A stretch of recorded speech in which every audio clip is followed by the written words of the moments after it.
In the entire Bible, there is exactly one seance recorded from beginning to end. One ritual for waking the dead, written down step by step and preserved in the middle of a book that sentences anyone who performs it to death. And here is the part no one tells you. It worked. Something came up out of the ground that night. Something that made a professional summoner of the dead scream in terror. And when she was asked what she was looking at, she did not say a ghost. She did not say a spirit. She used the Bible's own word for gods. What rose at Endor has been argued about for 2,000 years, and the argument has never once been settled. Tonight, you will hear the whole story, and by the end, you will have to choose a door yourself. It begins with a knock. Night in the north of ancient Israel. A small village pressed against the hills, a place called Endor. At its edge lives a woman whose trade has no sign above the door because her trade is a capital crime. She speaks with the dead, or she claims to. People come to her in darkness, pay in silence, and leave before dawn, because in this kingdom, what she does is punished the same way as murder. She has survived a purge. Years ago, the king sent men through the land to root out everyone like her. Some fled, some vanished. She stayed, and she lived by being careful. Tonight, someone knocks. 3 men stand outside. 2 of them are soldiers trying not to look like soldiers. The third is enormous, a head taller than any man she has ever seen, wrapped in a common traveler's cloak, his face turned from the firelight. He asks her quietly to do the thing that carries the death penalty. "Bring someone up for me," he says. "I will tell you the name." She refuses. Of course, she refuses. She says the words any survivor would say. "You know what the king did to people like me. Are you laying a trap for my life?" And the tall stranger does something astonishing. He swears to her by the name of the living God that no punishment will touch her for this. He swears by God to arrange a crime against God's own law. She does not know it yet, but the man in her doorway is the one who signed the death list, the man who purged the mediums from the land, the tallest man in Israel. She has just opened her door to the king. To understand why a king is standing in a witch's doorway at midnight, you have to understand what happened to him in the days before. Because Saul, the first king of Israel, is a man who has been hung up on. An enemy army has camped in the north. The Philistines, the professional war machine of the coast, iron chariots and disciplined ranks, massed at a place called Shunem. Saul climbs a ridge, looks across the valley at their fires, and the text says his heart trembles until it nearly stops. So he does what a king of Israel is supposed to do. He asks God what to do. He asks through dreams. Nothing comes. He asks through prophets. They have nothing to give him. He asks through the sacred lots, the holy stones the priests cast to hear heaven's yes or no. The stones say nothing at all. Silence. Total, deliberate, punishing silence.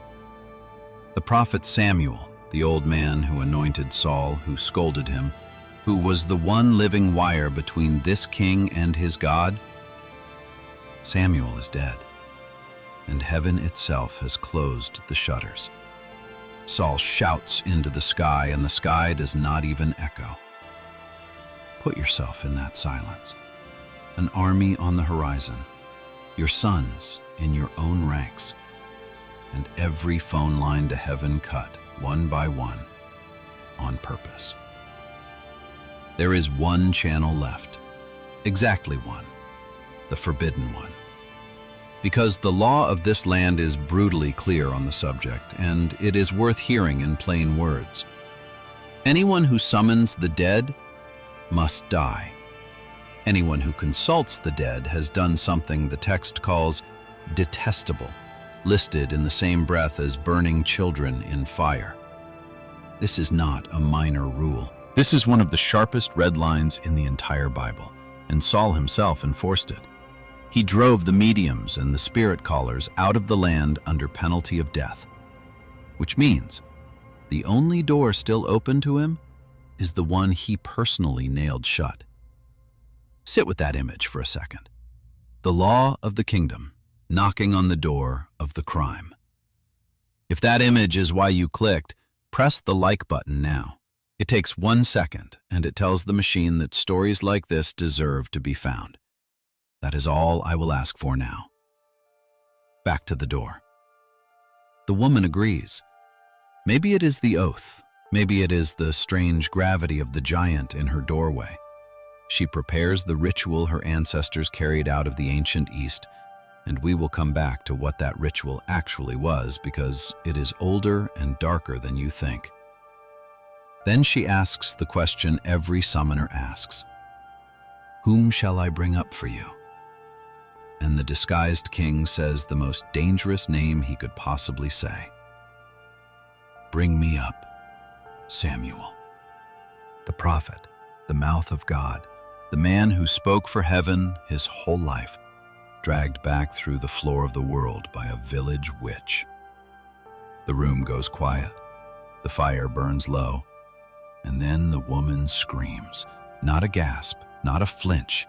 The text records a scream, a full-throated cry of terror from a woman whose entire profession is this exact moment. And in the same breath, mid-scream, she suddenly knows who her client is. Why have you deceived me? She cries. You are Saul. Think about what that means. The moment the ritual actually works is the same moment her eyes are opened, as if whatever came through that night came with a light that burned off every disguise in the room. The king steadies her.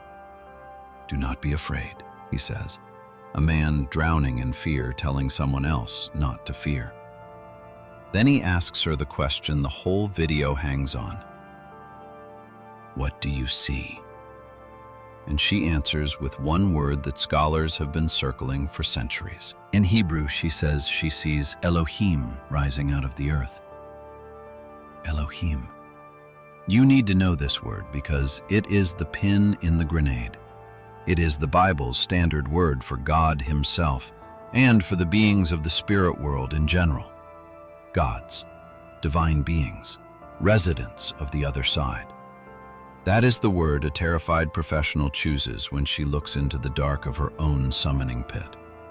Not a ghost, not a shadow. Gods, she says, coming up out of the ground. Saul cannot see it. Whatever is rising, only she can see it. What does he look like? The king asks, and you can hear the desperation in the question. An old man, she says, coming up, wrapped in a robe. A robe. The prophet's robe. The same robe Saul once grabbed in desperation years ago, and it tore in his hand, and Samuel told him, so has the kingdom been torn from you. Saul does not need to see the face. The robe is enough. The king of Israel puts his face to the floor of a witch's house and bows to the ground. And then the thing speaks. The voice is not warm. It is not comforting. It is the voice of someone dragged out of rest, and it is furious. Why have you disturbed me, it says, by bringing me up? Saul pours out everything, the army, the silence, the dead phone lines to heaven. God has turned away from me, he says. I called you because I do not know what to do. And the voice from below delivers what may be the coldest prophecy in all of Scripture. If God has turned from you, it says, why ask me? The kingdom is already gone, torn from your hand, given to another. Tomorrow, the army of Israel falls. And then, 5 words that stop the blood. Tomorrow, you and your sons will be with me. With me, a dead man scheduling a king's arrival. Not a warning, not a maybe, an appointment. Saul drops, full length, face down in the dirt of a criminal's floor. A man who has not eaten anything for a day and a night, hollowed out by fear, flattened by a voice from under the world.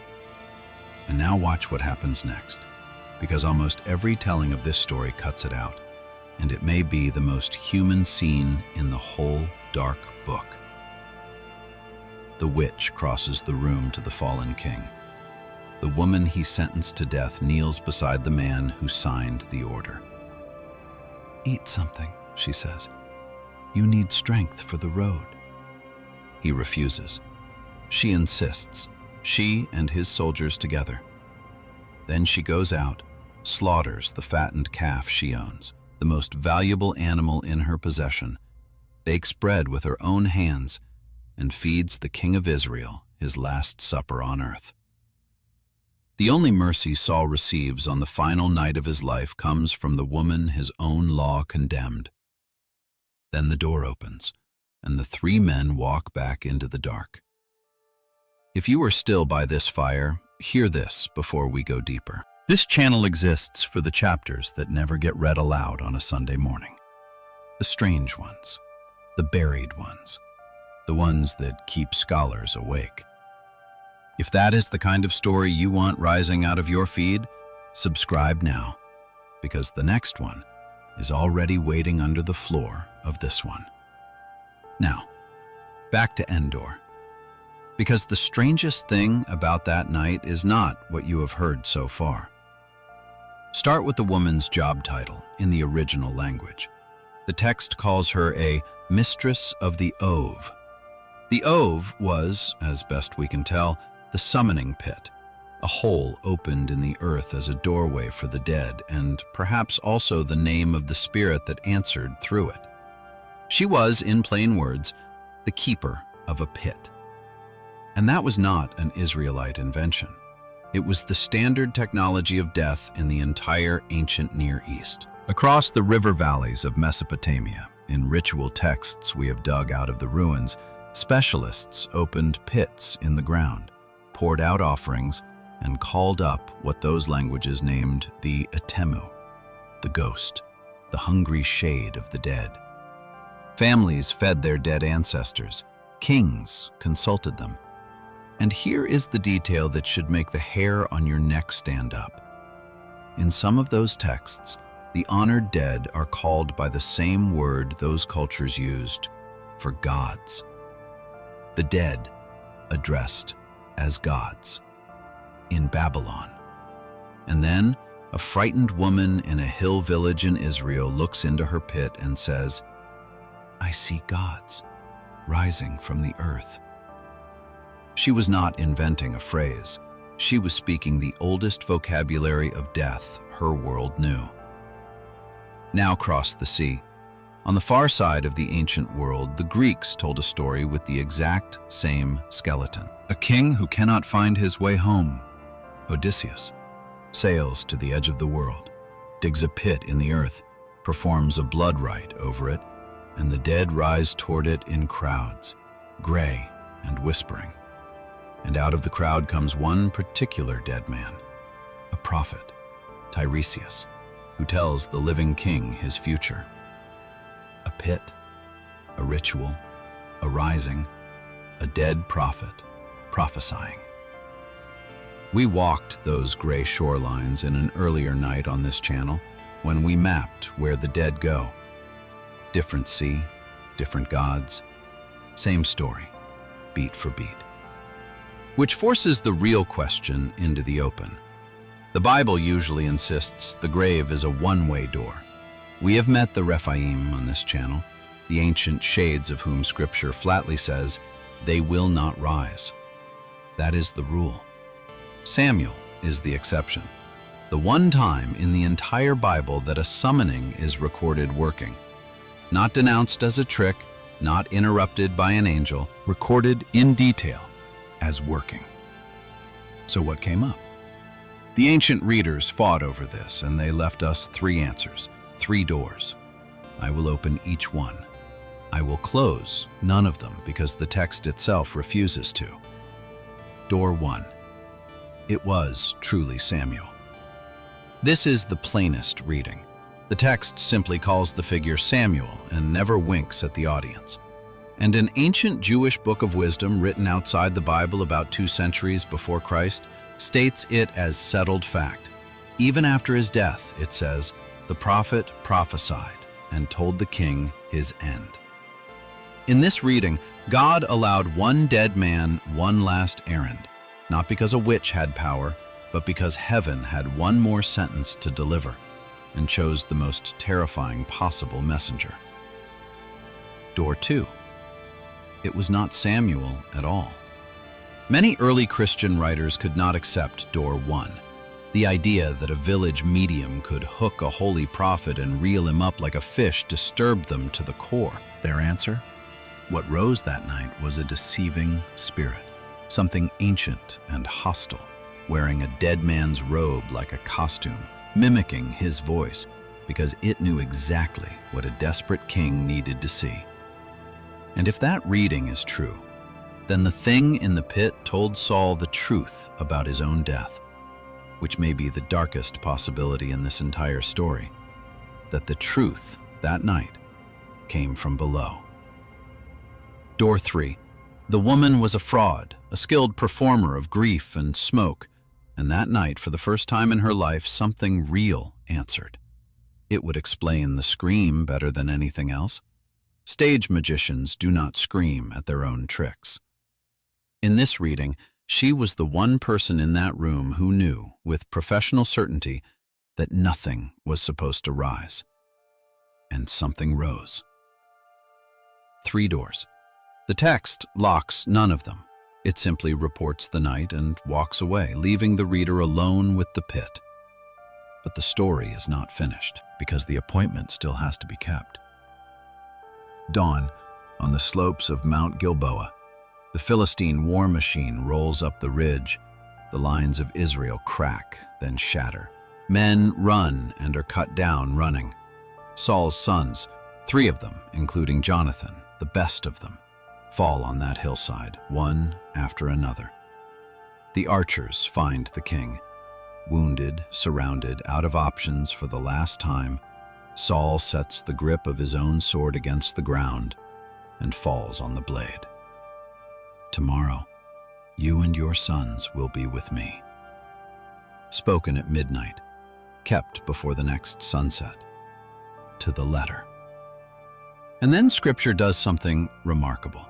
Books later, in the Bible's own record of the kings, it files an official cause of death. Saul died, the record says, because he was unfaithful, and because he consulted a medium for guidance instead of the Lord. There it is, in the ledger. The one seance in the Bible that worked is also the one the Bible lists on a death certificate. The ritual succeeded. The price was a kingdom, a dynasty, and a king's life inside 24 hours. Whatever rose at Endor told the truth, and the truth was a verdict. That night never really ended, you know. It's soaked into the language you speak. When someone today says the word medium, a person standing in the middle between the living and the dead, they are using the job description of the woman of Endor. Every darkened room, every circle of joined hands, every voice asking, is anyone there? It is all the same shape, repeated for 3,000 years, chasing the one night the old book says it actually worked. And the village itself was quietly stolen. In the most famous film saga on Earth, a forest moon hangs in the sky, and its name is Endor. Millions of people can point to it on a star map. Almost none of them know they are naming the home of a Bible witch, the place where the ground opened, a professional screamed, and a dead prophet kept an appointment. So the loop closes where it began.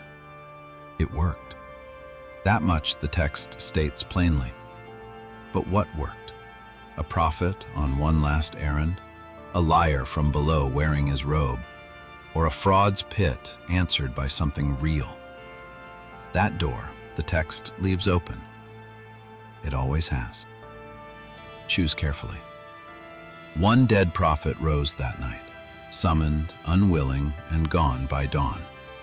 But the oldest books say there are dead who never lie down at all. The children of the fallen angels drowned in the great flood, and an ancient text claims their spirits were refused a grave, refused a rest, refused an exit, condemned to wander the earth hungry until the end. Where the Bible's demons